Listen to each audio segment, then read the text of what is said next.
Wish you happy new year. అందరికీ నూతన సంవత్సర శుభాకాంక్షలు.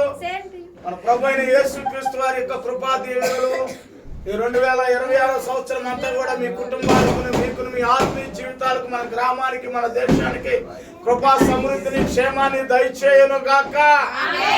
సహవాసాలకి, సహోదరులకి అందరికి క్షేమమును దయచేయును గాక. దేవుడి దీవెన సమృద్ధిగా ప్రతి ఒక్కరికి కలుగును గాక. Wish you A happy new year. Wish you A happy new year. Happy new year అందరికి ప్రభు యేసు నామములో మరలా నూతన సంవత్సర శుభాకాంక్షలు. దేవుడు మిమ్మల్ని అందరినీ దీవించును గాక. అందరికీ ప్రభు యేసు నామములో శుభాభివందనాలు.